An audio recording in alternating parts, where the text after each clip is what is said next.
Hello everyone, আসসালামু আলাইকুম।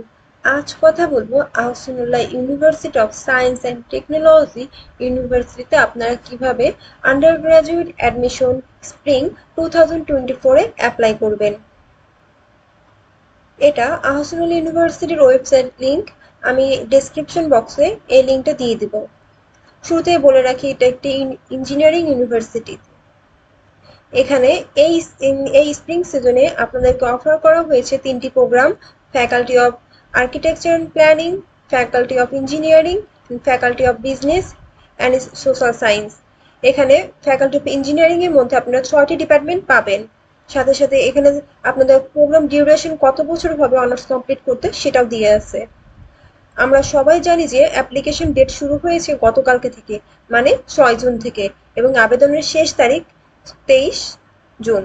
এবং এই প্রাথমিকভাবে আবেদনের করার যে শর্টলিস্ট দেবে সেটা দেখা যাবে যে জুলাইয়ের 2 তারিখে শর্টলিস্ট দেবে।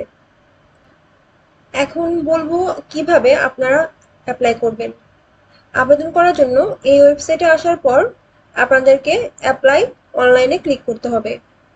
এখানে দেখবেন log in, sign up, check status থাকবে।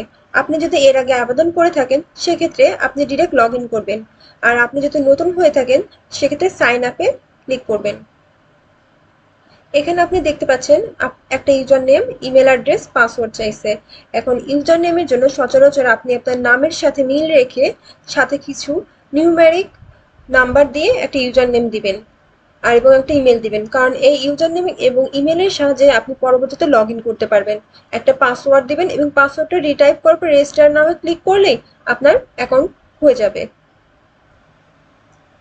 দেন আপনাকে লগ ইন করতে হবে। লগ ইন করার জন্য এখানে আপনি যে ইউজার নেম দিয়ে আপনি সাইন আপ করেছিলেন সেই ইউজার নেমটা দিবেন এবং একটা ইমেল দিবেন, কারণ এই ইমেলে পরবর্তীতে আপনার সব নোটিফিকেশন মেইল যাবে। দেওয়ার পর আপনি এখানে ক্লিক হেয়ারে ক্লিক করবেন।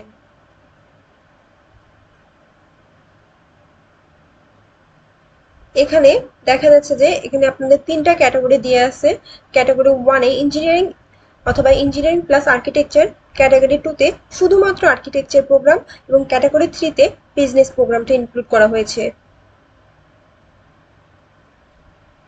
আপনি যদি ইঞ্জিনিয়ারিং প্রোগ্রামটাকে ক্লিক করেন সেক্ষেত্রে মানে ক্যাটাগরি 1 ক্লিক করার পর আপনাকে দুইটা অপশন দেখাবে। আপনি কি শুধু ইঞ্জিনিয়ারিং অ্যাপ্লাই করতে চান নাকি ইঞ্জিনিয়ারিং আর্কিটেকচার প্রোগ্রামে অ্যাপ্লাই করতে চান। ইঞ্জিনিয়ারিং প্রোগ্রামের জন্য শুধু অ্যাপ্লাই করলে আপনার সাবজেক্টগুলো থাকবে civil engineering, CSC, Tripoli, textile engineering, IP এবং মেকানিক্যাল ইঞ্জিনিয়ারিং। আপনি শুধু ইঞ্জিনিয়ারিং এর প্রোগ্রামে ক্লিক করার পর দেন আপনাকে নিয়ে যাবে এখানে। এই পেজে শো করবে যে আপনি কি লোকাল স্টুডেন্ট নাকি ইন্টারন্যাশনাল স্টুডেন্ট। আপনি যদি বাইরের স্টুডেন্ট হয়ে থাকে সেখানে ইন্টারন্যাশনাল স্টুডেন্ট দিবেন, কিন্তু আমরা সবাই যেহেতু লোকাল স্টুডেন্ট বা বাংলাদেশি স্টুডেন্ট সেক্ষেত্রে লোকাল স্টুডেন্টকে এই অপশনটা আমরা সিলেক্ট করব।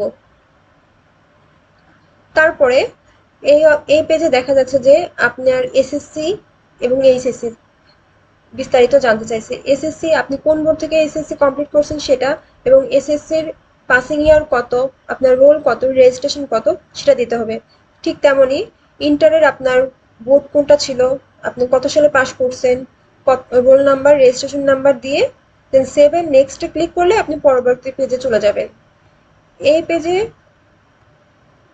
এই পেজে দেখাবে আপনি যে রোল এবং রেজিস্ট্রেশন নাম্বার দিয়েছেন এসএসসি ইন্টারের সেগুলোতে আপনার কোন কোন সাবজেক্ট ছিল এবং কোনটা কোনটাতে আপনি এ প্লাস এ পেয়েছেন সেগুলো দেখাবে, এবং আপনি আপনার এসএসসির জিপিএ কত, ইন্টারের জিপিএ কত, এবং টোটাল মিলে আপনার জিপিএ কত আছে সেটাও দেখাবে। আপনার এসএসসি এবং ইন্টারের রেজাল্টের উপর ভিত্তি করে মূলতই আপনাকে দেখানো হবে যে আপনি এই অ্যাপ্লিকেশন প্রসেসের জন্য এলিজিবল কিনা। এখানে এখানে বলা আছে যারা 2019 সালে এসএসসি পাস করছে এবং তার পরবর্তী ব্যাচে সবাই অ্যাপ্লাই করতে পারবে, এবং যারা 2021 সালে এইচএসসি পাস করছে তাদের এবং এইচএস 2021 সালের পর যারা পাস করছে তারা অ্যাপ্লাই করতে পারবে, এবং মিনিমাম জিপিএস আছে 3.5। এবং এখানে এসএসসি সাবজেক্ট রিকোয়ার্ড হচ্ছে ম্যাথ, ফিজিক্স, কেমিস্ট্রি, এবং মিনিমাম কম্বাইন্ড জিপিএ মানে এইচএসসি আর ইন্টারের জিপিএ মিনিমাম চাইছে 8। আমরা দেখতে পাচ্ছি যে এখানে যার জন্য অ্যাপ্লাই করা হয়েছে ওনার এসএসসি এবং ইন্টারের সবগুলোই এই ক্রাইটেরিয়ার সাথে মিলছে। এ কারণে সবগুলো এখানে টিক মার্ক চলে আসছে এবং বলা হয়েছে যে no mismatch found between SSC এবং এইচএসসি নেম এবং ফাদার্স নেম। অবশ্যই ফাদার্স নেমটা দুটোর ক্ষেত্রে সেম হতে হবে। তারপর লেখা থাকবে যে you are eligible for the application, then 7 next বাটনে ক্লিক করবেন। এখানে বলা হয়েছে do you want to apply for quota, আপনার কি কোটা আছে? কোটা থাকলে কোটাতে ক্লিক করবেন, আর না থাকলে নোতে ক্লিক করে 7 নেক্সট পেজে যাবেন। এখানে বলে রাখি যে এখানে এই অ্যাপ্লিকেশন প্রসেসটা একটু লেন্দি প্রসেস। সেক্ষেত্রে আপনি কোন কোন স্টেপ পার করে আসছেন এবং সামনে কি কি স্টেপ আছে এখানে সেগুলো শো করবে। পরবর্তীতে এখানে দেখানো হবে আপনি যেহেতু আগে আপনার এসএসসি ইন্টারের ইনফরমেশন দিয়ে রাখছেন, সেক্ষেত্রে এখানে ফুল নেম, ফাদার্স নেম, এগুলো mother's name automatically fill up হয়ে থাকবে। এখানে আপনি আপনার নামের প্রথম অংশ, নামের মিডলে যদি কোনো অংশ থাকে সেটা দিবেন এবং নামের লাস্ট অংশ দিবেন। আপনার মাদার্স নেম দিবেন, আপনি ফিমেল নাকি মেল সেটা দিবেন এবং আপনার আমাদের সবার ন্যাশনালিটি বাংলাদেশি। আপনার বার্থ রেজিস্ট্রেশন নাম্বারটা দিবেন, মানে জন্ম সনদের নাম্বারটা দিবেন। আপনার যদি এনআইডি কার্ড থাকে সেটা দিয়ে দিবেন। দেন আসতে আপনার বাবার এনআইডি কার্ড এবং আপনার বাবার যদি কোনো পাসপোর্ট থাকে সেটা দিবেন। আপনি কি ম্যারিড না আনম্যারিড সেটা এখানে উল্লেখ করবেন। আপনার রিলিজিয়ন কি, আপনার ধর্মটা কি, আপনি ইসলাম, হিন্দু, মুসলিম না খ্রিস্টান সেটা দিয়ে দিবেন। আপনার বার্থ ডেট এটা অটোমেটিকলি ফিল আপ হয়ে থাকবে। আপনি কোথায় জন্মগ্রহণ করেছেন সে জায়গাটা দিবেন। আপনার ব্লাড গ্রুপ, একটা ভ্যালিড ইমেল অ্যাড্রেসটা দিবেন, কারণ পরবর্তীতে ইমেল অ্যাড্রেসে আপনার নোটিফিকেশন ইমেলগুলো যাবে। একটা মোবাইল নাম্বার দিবেন, এটা আপনার মোবাইল নাম্বার দিবেন এবং ইমার্জেন্সিতে কার মোবাইলটা নাম্বারটা দিবেন সেটা আপনাকে খেয়াল রাখতে হবে। এবং ইমার্জেন্সি নাম্বার কন্টাক্ট, আপনি ইমার্জেন্সিতে কাকে রাখতে চাচ্ছেন বা আপনার লোকাল গার্ডিয়ান কে হবে তার এখানে ইমেল অ্যাড্রেসটা, তার এখানে কন্ট্যাক্ট নাম্বার অথবা হচ্ছে কন্ট্যাক্ট নেম এবং তার সাথে আপনার কি রিলেশন সেটা দেবেন। এখন যদি আপনার বড় বোন যদি আপনার হচ্ছে লোকাল গার্ডিয়ান হয়ে থাকে তো ইমার্জেন্সিতে তার নামটা এখানে দিবেন, তার সাথে আপনার রিলেশনটা কি, বড় বোন ওকে এবং বড় বোনের এখানে নাম্বারটা দিবেন। সিমিলারলি বাবা চাচা যেই থাকুক না কেন আপনার লোকাল গার্ডিয়ান, সে তো মেইনলি লোকাল গার্ডিয়ান হলেই তো আপনাকে ইমার্জেন্সিতে যে কোনো টাইমে আপনাকে রিচ করতে পারবে, তাই না? সেক্ষেত্রে আমার সাজেস্ট থাকবে ইমার্জেন্সি কন্ট্যাক্ট নাম্বারে যার নামটা দিবেন বা নাম্বারটা দিবেন সে যেন আপনার লোকাল গার্ডিয়ান হয়। দেন সেভ অ্যান্ড নেক্সট বাটনে ক্লিক করবেন।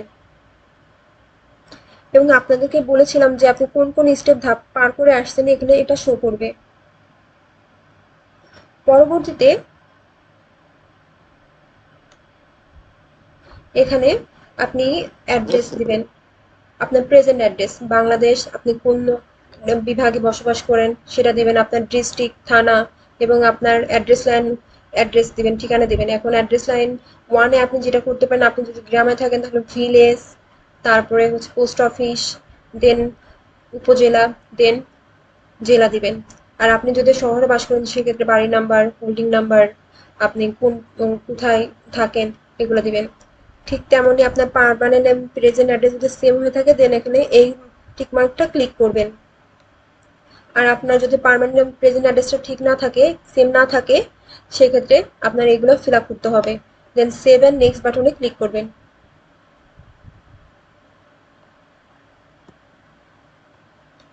এখানে হচ্ছে গার্ডিয়ান ইনফরমেশন, আপনার লোকাল গার্ডিয়ানকে তার নাম দিবেন, লোকাল গার্ডিয়ানের ফোন নাম্বারটা দিবেন। লোকাল গার্ডিয়ানের সাথে আপনার সম্পর্কে আপনার বড় ভাই, চাচা, মা যে হোক না কেন, আপনারা যদি বাসায় যদি ইউনিভার্সিটির আশেপাশে থাকেন সেক্ষেত্রে আপনার ফ্যামিলি মেম্বারের লোকাল গার্ডিয়ান, সেক্ষেত্রে আপনি তার সাথে আপনার কি সম্পর্ক সেটা দিবেন এবং লোকাল গার্ডেনের কোনো যদি ইনকাম থাকে সেটা দিয়ে দিবেন। আপনার লোকাল গার্ডেনের অ্যাড্রেসটা কোথায়, কোন ডিভিশনে থাকে, কোন ডিস্ট্রিক্টে থাকে, কোন উপজেলায় বসবাস করে এবং তার ঠিকানা অ্যাড্রেস লাইন 1 এবং অ্যাড্রেস লাইন 2 তে দিয়ে দিবেন। এখন এটা যেহেতু ইউনিভার্সিটি, ইঞ্জিনিয়ারিং ইউনিভার্সিটি এবং একটু প্রাইভেট ইউনিভার্সিটি, সেক্ষেত্রে একটা কস্টের একটা ব্যাপার থাকে। আপনার কস্ট বেরিয়ার গার্ডিয়ানটাকে সচরাচর অনেকে বাবা হয়, মা হয়, ভাই হয়, যে হোক না কেন তার নাম দিবেন, তার একটা ফোন নাম্বার দিবেন, তার সাথে আপনার সম্পর্ক কি, তার অ্যানুয়াল ইনকাম কত, বার্ষিক ইনকাম কত এবং সে কোন ডিভিশনে থাকে, কোন উপজেলায় থাকে এবং কোন ডিস্ট্রিক্টে বসবাস করে এবং অ্যাড্রেসগুলো দিয়ে দিবেন।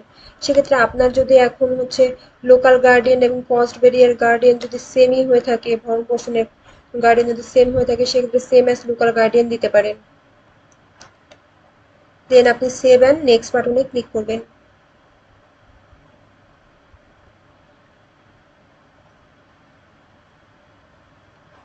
এখানে আপনার ফটো এবং সিগনেচার দিতে হবে। বলা হয়েছে ফটো 300 বাই 300 পিক্সেল হবে এবং ফটো ম্যাক্সিমাম সাইজ হবে 50 কেবি।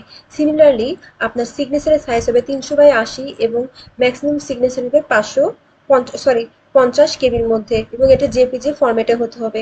এখন কারো যদি সিগনেচার ফটো রিসাইজিং এর দরকার হয়ে থাকে সেক্ষেত্রে হিয়ার নাও ক্লিক করবেন। দেন আপনি রিসাইজ করে এখানে ফটো এবং সিগনেচার আপলোড করে দিয়ে সেভ অ্যান্ড নেক্সট বাটনে ক্লিক করবেন। দেখেন আমার কিন্তু এইগুলো ধাপ কিন্তু আমি পার করে আসছি, এই কারণে এগুলো অলরেডি ওকে হয়ে গেছে। এই পেজে আমরা দেখবো যে প্রোগ্রাম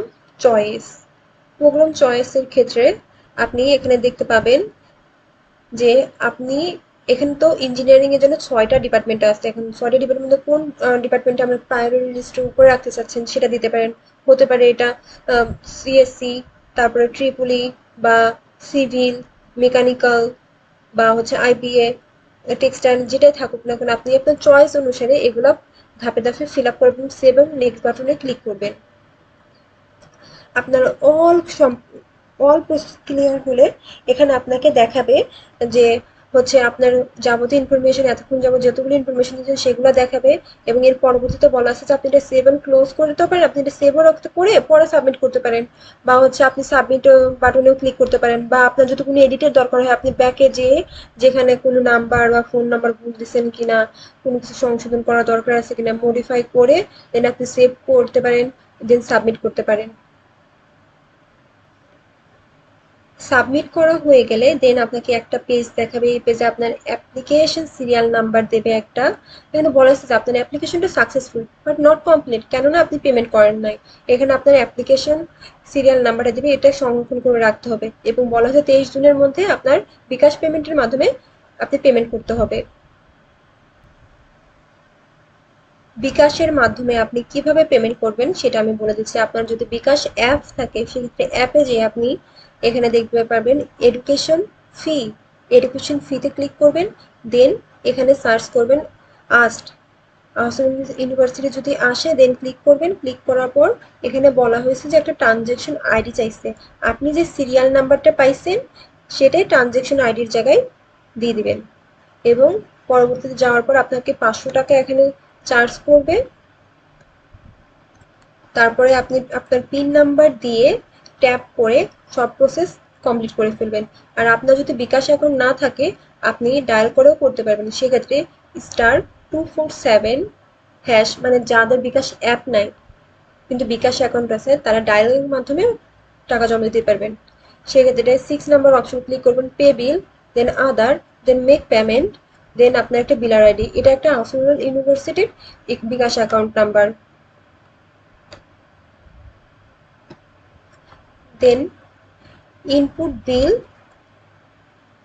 দেন এখানে আপনার হচ্ছে ট্রানজেকশন আইডির জায়গায় আপনার অ্যাপ্লিকেশন সিরিয়াল দিবেন। আপনি কত তারিখে কবে বিল পেমেন্ট করছেন সেটা উল্লেখ করতে হবে, কিন্তু যাদের হচ্ছে বিকাশ অ্যাপের মাধ্যমে পেমেন্ট করবেন তাদের এটা উল্লেখ করার দরকার নাই। এখানে বিল মাস প্রথমে দিবেন, তারপরে বছর দিবেন, কত টাকা চার্জ করবে 500 টাকা, দেন একটা পিন নাম্বার দিয়ে আপনি সেন্ড করে দিবেন।